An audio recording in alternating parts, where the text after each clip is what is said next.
Hey everyone, welcome back to Kubrick Corner with me, Sean Wilson. So you may have noticed that a rather tiny little film called Avengers Infinity War is out now in cinemas, and this is an instant response video. I've literally just come back from seeing the movie within the past hour, and wow, it exceeded my expectations and then some. So to put it in context, as if you didn't know already, this is the culmination of 10 years of the Marvel Cinematic Universe, or MCU for short, that really did begin way back in May 2008 with Iron Man. And I remember going to see Iron Man, not having any expectations of it. Robert Downey Jr. was not in sort of prime A-list health that he enjoys now as a result of the Marvel movies, but that was a real risk getting him on board to play Tony Stark, and it blew my mind. It really took me by surprise. And it helped kickstart this franchise that's really revolutionised blockbuster filmmaking. I mean, it's really brought in this idea of serialised blockbuster movies that all add up to this wider universe, this wider tapestry of stories in which characters and storylines interlink. You get solo movies, you get occasional movies where everything crisscrosses, and when plot developments will take the characters into areas that you don't expect. And 10 years has basically led us to Infinity War, and I can't say anything about the plot because it would literally constitute one big spoiler. In a nutshell, 10 years on from Iron Man, Thanos, played by Josh Brolin, who is known as the Mad Titan, wants to even out the universe by basically obliterating half of humanity. In order to do so, he'll need to get hold of all 6 Infinity Stones, various ones of which have been teased throughout some certain ones of the Marvel movies, like Guardians of the Galaxy, and he will then apply those to his gauntlets, and that's it. That's literally as far as I can go as far as the plot's concerned, because if I was to describe anything else, it would constitute a spoiler. Rest assured that all of the Avengers, various sort of disparate groups of the Avengers, now need to sort of converge and stop him from basically fulfilling this evil task. And when the film started, when Infinity War started, I was watching it thinking, okay, this is kind of, it's very good fun. There's a lot of very good jokes. It jumps very, very quickly between lots of these multi-stranded storylines. The Russo brothers and the screenwriters have done a brilliant job of sort of threading together all of these disparate bits and pieces. I mean, that's very, very easy things to try and underestimate how hard it is to do that. And I mean, this is a movie that spans the cosmos. It goes from Earth, it goes to Wakanda, it goes all over the place, all the various areas that you've seen in the trailers. You've got the Guardians of the Galaxy cross paths with Thor, you've got Iron Man, you've got Tom Holland's Spider-Man, you've got Doctor Strange played by Benedict Cumberbatch, obviously you've got the Hulk, Mark Ruffalo, and you've got Captain America, Chris Evans, who is back with the likes of Scarlett Johansson's Black Widow. Then you've got Vision and Wanda, so Paul Bettany and Elizabeth Olsen. So all of these various characters, I've barely scratched the surface with that description there, and threading all these characters together is an achievement in and of itself. Making it coherent, even more so, the fact that it is a coherent movie, it doesn't feel like a stop-start thing, is very, very good. But nevertheless, for the first half of the movie, I did kind of feel, well, okay, this does feel like a sort of standard issue. We're facing a grave threat. Let's punch everybody into submission and occasionally blow some things up.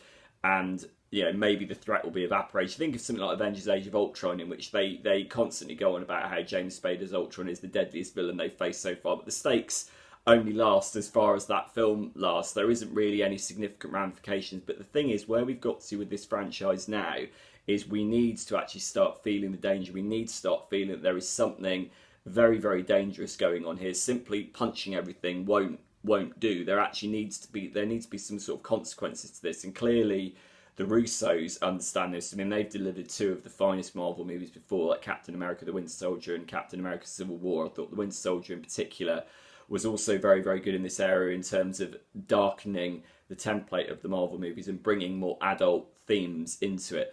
And certainly when I got to the halfway point of this particular film of Infinity War, I thought, right, okay, it has made me laugh and I am emotionally engaged, and it's a joy to see all these characters reuniting. I mean, the moment where the Guardians, obviously led by Chris Pratt, Star-Lord, cross paths with various other characters, I mean, that's just an absolute joy. But when you get to the second half, you realise, oh, okay, there is actually something at stake here. This is very, very dangerous. This isn't something This isn't a danger that's just going to be thrown off within the course of one movie. There is actually going to be a long-standing impact of this, and I can't really describe why that is. If you haven't seen the movie, you will have to go and see it to find out why. But rest assured that this actually takes really audacious risks for a big blockbuster. It shocked me on more than one occasion.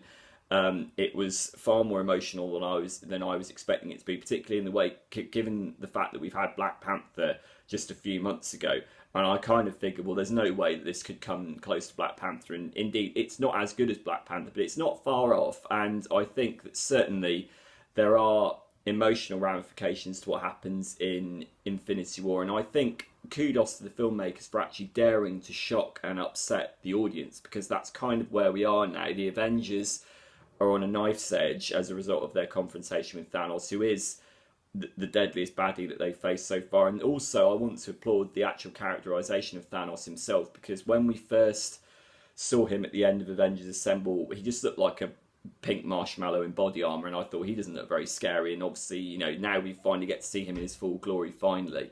And I think the characterization is really, really good. He is a character who he's as vulnerable to the sort of the variables of the universe as the Avengers themselves are. He is an object. He is an object of destruction. It just so happens that he wants to